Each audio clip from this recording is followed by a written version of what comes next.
So I have a friend who has a channel on YouTube. His channel name is Walk Talk Vent. His name is Jesse, and he presented a challenge where you go walking every day, basically, to lose weight. And he asked me basically if I'd be interested in joining the challenge. And I was like, hey, I can do that. Most of that stuff I'm already doing. And one of the great things about his program is he's made it really simple. So I told him that I'd basically do a live every day documenting my journey and the results that I'm getting, things like that. And that's what this video is. So yesterday, I tried doing a video walking outside, and I had some okay results, I'd say. But there are some major challenges that I'm running into today. I did go for a walk outside earlier today.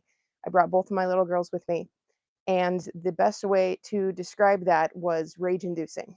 Because when you're walking around with two young children and they're in a confined space, because we have this wagon that we walk them in, or we have them in when we go for walking, oftentimes, they tend to fight.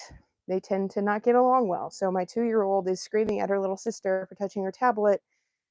And yeah, I know people are not big fans of children watching, shows and stuff, but all things considered, it keeps them quiet. And that's very helpful, especially if you're a work from home mom like I am. Not necessarily in the sense that I have an employer per se, but I have work that I need to do on a regular basis, like making videos. So having something that can distract them so that I don't have to be 100% all the time invested in figuring out how to entertain them is helpful. But having both of those children in the wagon competing for devices, and realistically, my youngest has no interest whatsoever in the tablet per se, as much as she has interest in whatever my oldest is doing. So, no matter what Izzy was playing with, Cammy would be interested in it. And that makes for less than pleasant walks a lot of the time. And then, of course, I live in Washington State, where the weather is unpredictable, and the average type of weather we have is rain. So it's not necessarily something you want to go outside in. So here I am marching in place, which is generally how I get my steps in for the day. I actually find it's more challenging than walking outside because likely you have to pick your feet up more.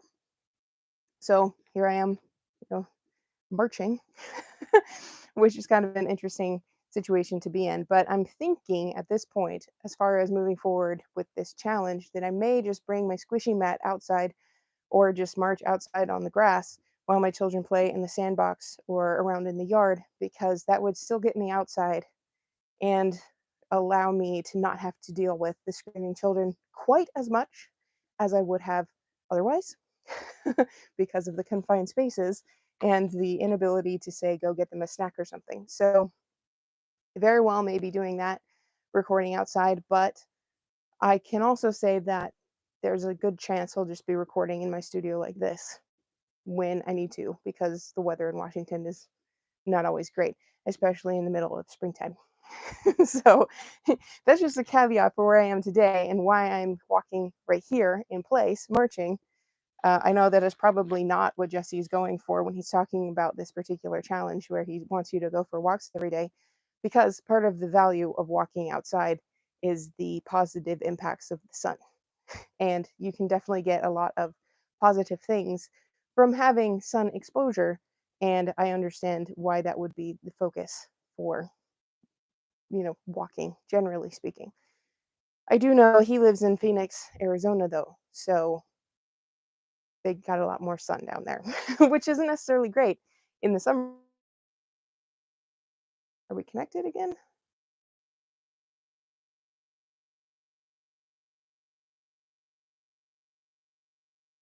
Are we okay? We're okay. We're good. My internet apparently sucks right now. So, going into the video yesterday, I felt like I was woefully unprepared for actually communicating the challenge and my thoughts on it. So, today I have notes that I brought with me that I'm going to be sharing on my thoughts on this particular challenge and how I plan on approaching it.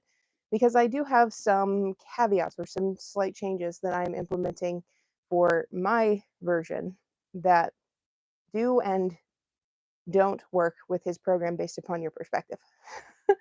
But all things considered, what I like about this particular challenge is that it's very simple. So there are 4 basic tenets that he goes with. The first one being you need to walk for 30 minutes every day. which I think is great. That's a good starting place. The second is that for beverages, you should only drink water. Don't have a huge issue with that one either.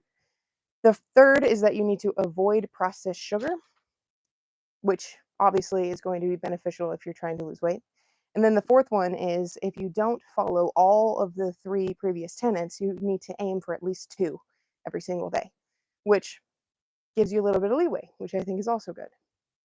So I think overall, if you follow this weight loss program, it will be very effective because you will likely see results.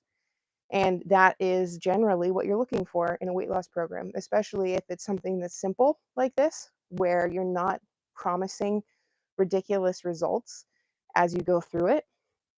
That's one of the big issues I have with most weight loss programs in general, is that they make these really big promises like lose 10 pounds in a month or lose 10 pounds in 2 weeks or something, where mathematically speaking, you're running into issues because to lose a pound of fat, you need to burn 3,500 calories, which is a 500 calorie deficit every single day. Now you can do that same amount with fasting. The problem is if you go too low in your calories, you wind up burning more muscle.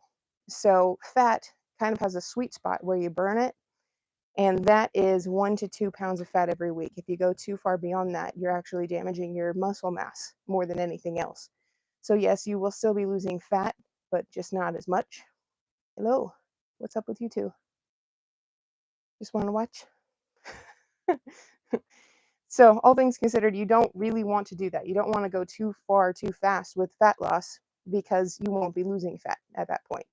So I think a program that focuses on being less restrictive and less in your face with big promises is going to be hugely impactful for improving the lives of people in the world. So I think Jesse's program, because of its simplicity, is a really, really great starting place for most people because it gives you kind of an easy start to losing weight, which is great. And it's not focusing on big promises. Now, 30 pounds in 90 days is a little bit on the high side, I'd say, for weight loss, and your results are going to depend based upon what your weight is already doing. So if you're extremely overweight, you could potentially wind up with more weight loss than that. But if you are close to your ideal weight, you may not get the 30 pounds because the amount of calorie restriction or the calorie deficit that you need is going to differ drastically. So if you're somebody who's eating, say, 4,000 calories a day, and then you try to cut out processed sugar, you're probably going to be cutting a lot of calories and you're going to be in a significant deficit.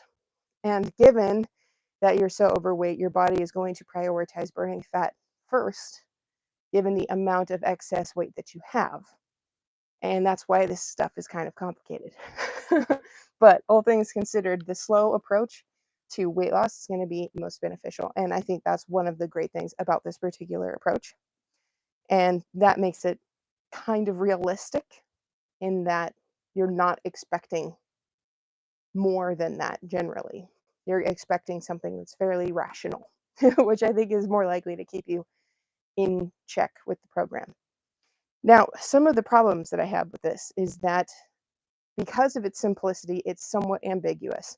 And I know that not everybody's going to agree with me, but I tend to have a very analytical mind. And I went to Evergreen State College where I took evolutionary biology. And in that class, you learn that definitions are extremely important. If you don't define what you're talking about beforehand, you may discover later that even though you're using the same words, you're not at all discussing the same topic. So when Jesse says drink only water, for example, I'm like, okay, but water can be enhanced in ways that makes it more effective to your body. And as somebody who really struggles with hydration and keeping myself hydrated, especially as a mom and as a woman who's been pregnant in the past, couple of times, I know that being hydrated is hugely important for my body, keeping my hormones regulated, things like that. So if I can't get myself to drink enough water to remain hydrated throughout the day, that's potentially problematic. That's going to cause issues with weight loss. That's going to cause issues with hormone balance. So, all things considered, being more hydrated makes sense, and anything I can do to enhance that is beneficial. So, I was chatting with Jesse the other day, I guess yesterday, about this particular tenet of his program. And I was like, well, what would you say to hydration mixes? What would you say to like immunity boosters put into beverages? Because that's what I do. I have two products that we sell in our business. One of them is a hydration mix that is a fruit punch flavor. And what that entails is essentially salt and sugar to actually make your body more capable of absorbing the liquid. So it's kind of like remineralizing the water. And that's one of the main issues we have in our modern world, is that we actually filter out all the minerals that are in water. And there's a theory that if you don't have minerals in water, that it will take the minerals from your body, making you even more malnourished than you probably already are. And given our modern diet and the fact that they take out vital nutrients to make things more palatable, we are already dealing with malnutrition in many, many ways. So the fact that we also don't have minerals in our water can be very problematic. And I started doing hydration mixes years ago. And I remember noticing the massive difference. Like, I don't have to go to the bathroom as often, but every time I go to the bathroom, the color is much lighter. And I know that that doesn't seem like a big deal, or maybe kind of gross to you guys, but it's very impressive to me that I can take a third of the amount of water that typically is recommended and just drink that throughout the day and still notice a much greater level of hydration than I've ever had drinking 64 plus ounces of water every day. Now, supposedly I should be drinking more than that anyway, but the very fact that I can't usually get 64 ounces every day indicates that I probably shouldn't expect myself to get more than that. So, all things considered, I think hydration mixes are extremely beneficial. And then on top of that, because I don't necessarily like the flavor of the hydration mixes, I also add in different flavors of twist tubes that aid your body in certain ways. So there's an antioxidant health one, there's an immunity booster one, and there's a joint health one. My favorite's probably the joint health one. And while I don't necessarily drink that because of the joint health benefits, the fact that it's literally designed to help you with your joint health, I think is extremely good. And then that it tastes good is a bonus. So from my perspective, adding those to your water generally is a plus, but I didn't know what his particular rules around that would be. And he kind of came back with a simplistic answer, which I thought was great, where he said that if it's sweet, you probably shouldn't be adding it to your water because it makes you crave more sugar, which is true.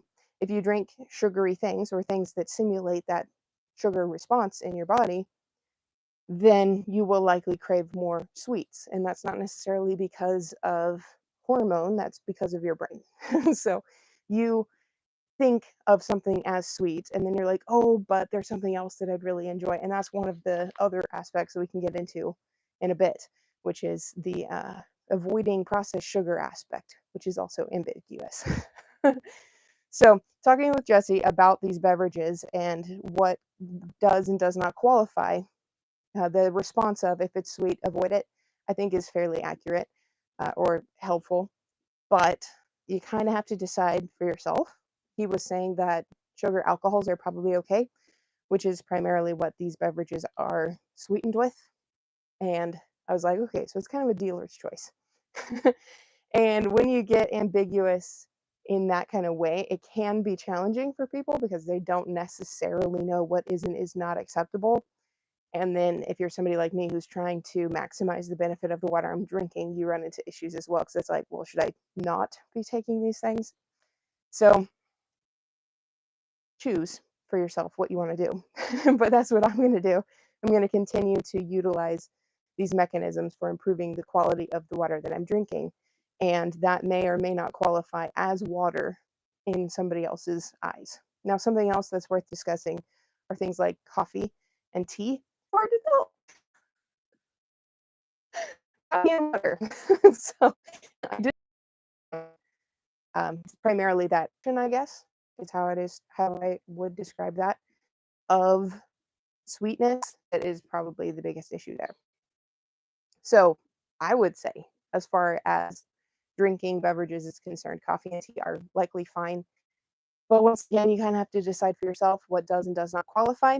Every time that you add something to a beverage to make it more palatable, you are upping the amount of calories you're consuming any way you look at it. So cutting those additions out will likely give you results one way or the other, but you kind of have to decide for yourself. So that one, somewhat ambiguous. I am making it more complicated than it needs to be. So I would say, unless you're me, you can probably just follow the basic tenet and be totally fine because you will totally get results with that. You not drinking sugary beverages is likely going to benefit your body. So if you want to go with diet versions or sweetened with stevia or whatever, then it's your choice. Okay, moving on to the next section, which is talking about how avoiding processed sugar is ambiguous and why I find this one particularly problematic. So, avoiding processed sugar. Well, what exactly does that mean? What is processed sugar? I don't really know because all things considered, if you went with pure cane sugar, that's essentially a plant with the fiber removed. So cane sugar is really, really close to its initial form. And cane sugar really isn't that different from white sugar. So when does it go into the category? That I don't know. So my guess is what he's aiming at is avoid sweets and avoid sugar in general, but not necessarily like fruits, which have sugar in them. And while I understand this principle and while challenging one, because you're trying to force yourself to stick to something that is against your desire. And for anybody looking to lose weight, I think there's a certain level of misery that you're dealing with. You don't necessarily want to lose weight generally and be happy with your life and still want to lose weight because I would say I fall into that category most of the time. But the fact that you are over, which I would say is some level of misery. So I wouldn't necessarily say that I'm miserable, but I am unhappy with my weight, which is a level of misery. And most people who are trying to lose weight are dealing with something like that as well. And I would say most people trying to lose weight are much worse off than I am, which you have to determine for yourself. But when you are in a state of misery where you're so unhappy with your body and the only joy you get is from sugary foods, you're basically eliminating all the joy in your life. And that's problematic because if you don't have anything that brings you joy, what keeps you going? So that's where the avoiding sugar one I see as potentially problematic. The ambiguousness of it is one thing, certainly, but the psychological aspect of it, I think, is probably the bigger issue. Now, I do personally try to avoid sugars if I can. It's not so much that I am restricting them rather than I would rather be healthier. So I choose other foods over them because I know that they would serve my body better, which is not the same thing as avoiding or restricting sugar. So I think on this one, it's not necessarily that the avoiding sugar is a bad thing. It's that the psychology behind it is potentially problematic. So you can totally use the basic premise of avoiding sugar as the basis of a weight loss program, just like this. But telling people how to go about that, I think, is going to be helpful. So that's kind of what I wanted to dive into here. Where I think most people, they look at avoiding sugar and they go, okay, well, I'm never allowed to eat sugar again. I'm never allowed to eat cake. I'm never allowed to eat ice cream. I'm never allowed to, you know, have a cookie again, whatever your particular vice is. For me, ice cream is a biggie. I really love some ice cream. But one of the funny things is ice cream is actually not as calorically dense as most sweetened foods. So you can get away with eating more ice cream than you can get away with, say, eating cake. Cake is very, very calorically dense. So when it comes to cutting these foods out of your diet, most people, when they hear the words avoid something, avoid sugars, avoid processed sugars, they're going to go with the mentality of, okay, I'm not allowed to eat sugar anymore. And that's where you get into the restrictive mentality, which leads to obsession. Because what happens when you're not allowed to do something? Almost universally, that is the thing you want to do. That's across the board what happens. People are told, well, you're not allowed to date that person. Well, what immediately happens as a result of that? They become obsessive about that individual, where they're like, now I have to date that person because I'm not allowed to. And for whatever reason, that happens with all of us, with pretty much everything. You're not allowed to have something, so that's exactly what you want. If I tell you not to think about a pink elephant, what immediately comes to mind? you know? So that approach, I think, is dangerous in that it leads to food obsession, because now you're here going, I can't eat it, I can't eat it, I can't eat it, I can't eat it, which causes stress unnecessarily. It causes you to think about that food, and then it causes you to have to work with willpower constantly and fight yourself all the time in order to stick with that particular path. I don't know what a good word for that is.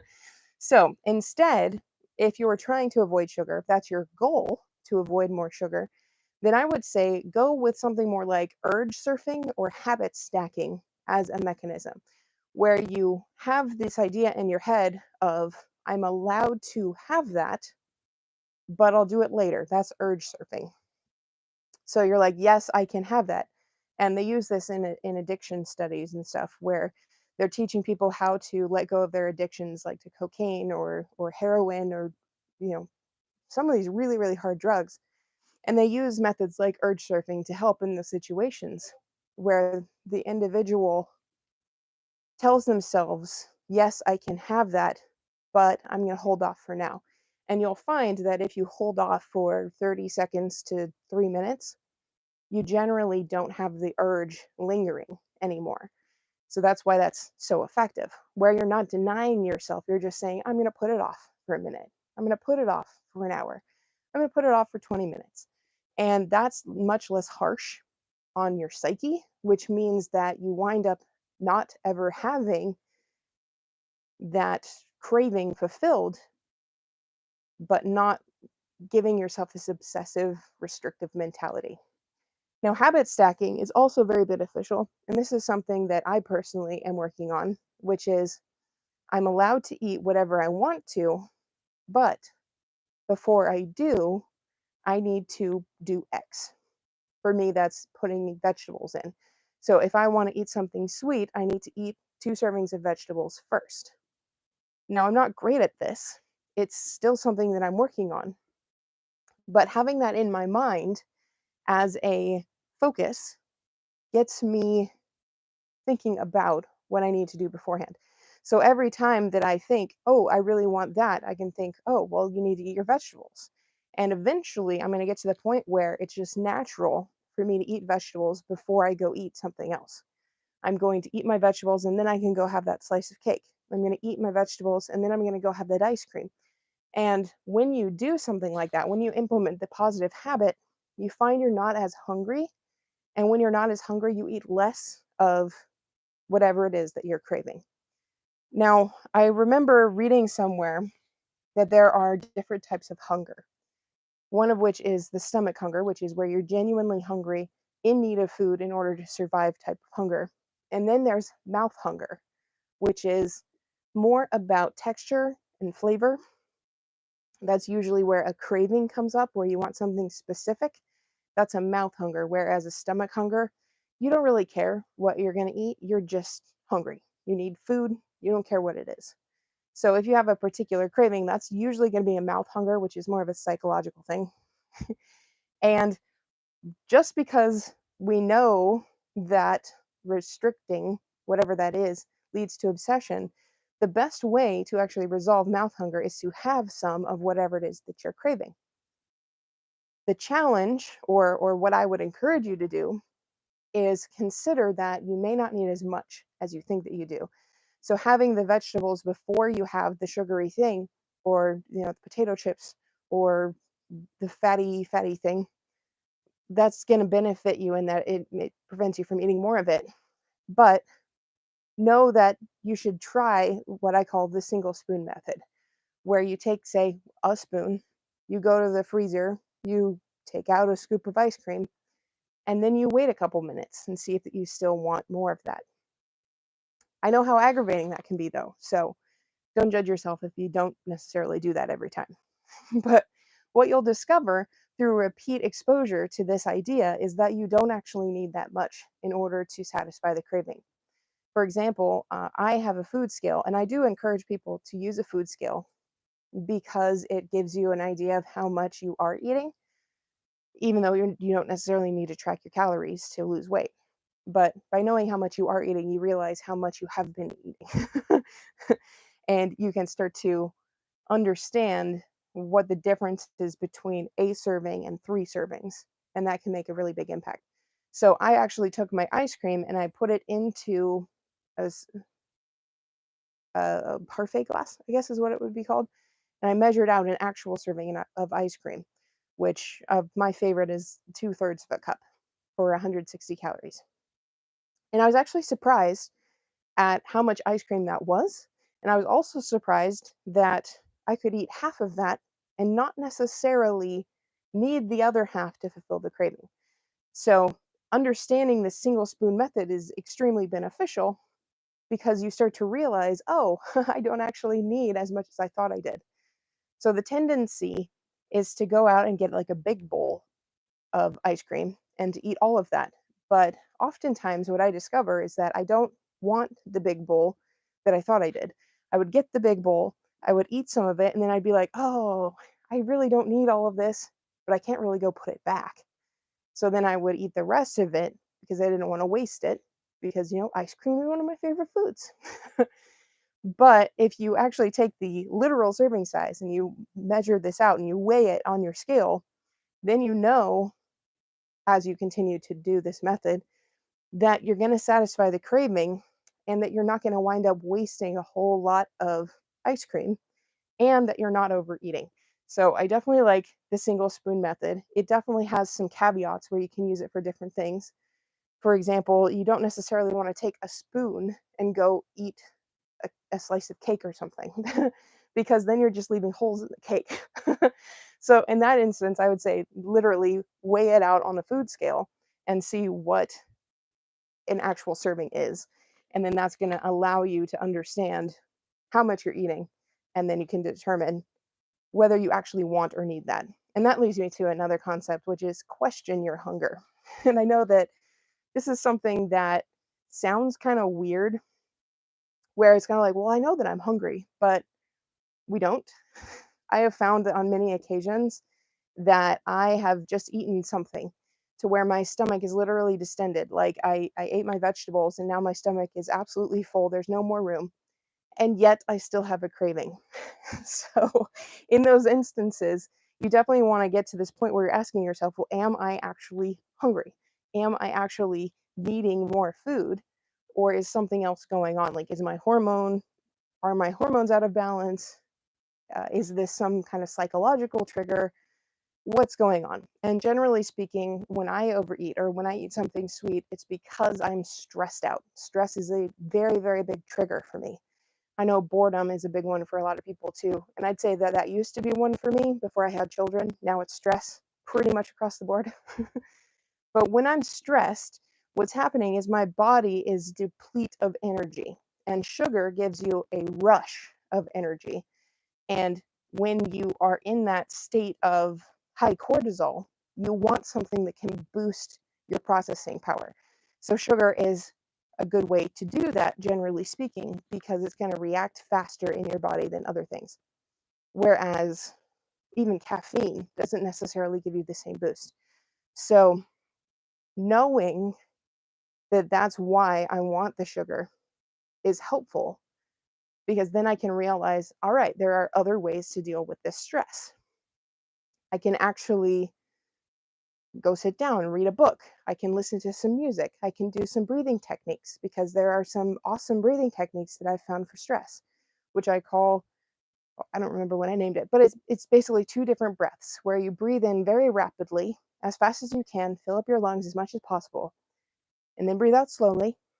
And then you do the opposite where you breathe in very slowly and then breathe out as fast as you can.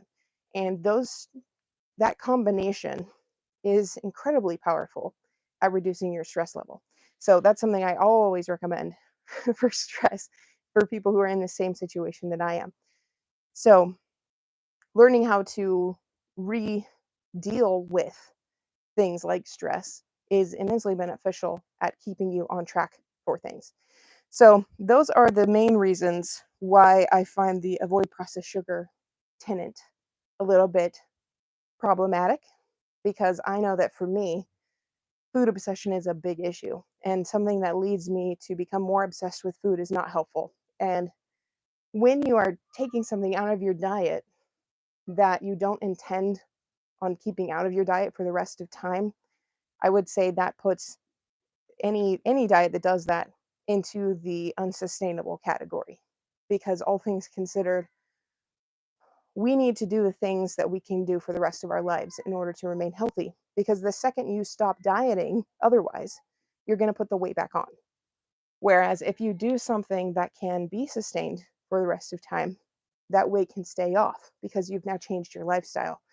So I personally know how frustrating it was or is to have people tell you this is a lifestyle change, but it genuinely is. And you need to start looking at it that way, because when you look at weight loss as I need to lose this much weight in this much amount of time and then I'm good, you'll find that you're in that yo-yo dieting state where you're putting on weight, you're losing it, and you're putting it back on, and you're losing it.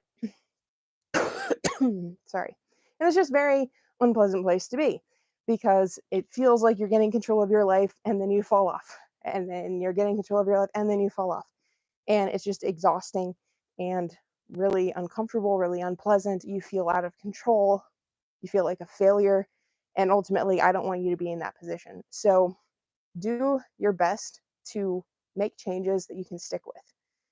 And I think that doing these 3 things is potentially a viable way to lose weight if you can approach them with the right perspective. So for me, walking 30 minutes a day, easy peasy. I've been working up to 10,000 steps every day for a long time now. I can usually get about 7,000 a day without thinking about it. And some of that has to do with the fact that I'm a mom and running up and down stairs all day getting food and other things for my children. But I've also been actively working to build up my steps over time. So being in this challenge and doing 30 minutes of walking every day, no big deal, because I usually walk about 2 hours a day. And what's cool about walking in particular is it's actually one of the best exercises for fat loss anyway. And I know that people don't necessarily believe that, but there was a video I watched recently where he was actually bringing up studies on how steady state cardio can actually boost fat loss more than pretty much any other exercise. Now, it's not necessarily just walking, like it's a low intensity, steady state exercise of any kind. So that could be biking, that could be swimming, whatever you're doing that's low intensity, steady state can be immensely beneficial in burning fat. I don't necessarily know why, except that when you're doing intense workouts, generally your body's going to go to immediate sources of energy, which are carbohydrates stored in your muscles. So when you're doing something that doesn't require a whole lot of immediate energy, but does require energy over time, which is a steady state cardio, then your body starts to dip into the fat stores more often. And you'll find that you're actually burning more throughout the day than you would have necessarily with a more intense cardio, because you're not burnt out from that intense cardio session to begin with. Now, I know that a lot of people are like, well, if I do fast or if I do intense cardio, then I'm going to burn a lot of calories in a short period of time, which is very true. Unfortunately, it doesn't necessarily have the same impact. So I know how irritating it can be to hear you really just need to up your daily activity, but it is genuinely the best way to burn through belly fat. So if you're somebody who's looking to lose weight, that is the best exercise to go with. And I'll probably do a video specifically on that in order to help people. I am thinking of changing my YouTube video formats a bit because I just cannot do the segmenting. So we'll see how that goes as time moves on. But this is probably the end of this video for right now. Yeah, make sure you get your water in. I think that's good. And then I would definitely say, don't worry so much about the processed sugar aspect. If you can add in positive habits, that's going to serve you better. So it's kind of a cop out ending, but all things considered, I'm like, I have completely lost my train of thought. So I'm gonna go ahead and end it here. Thanks for watching. Talk to you guys later.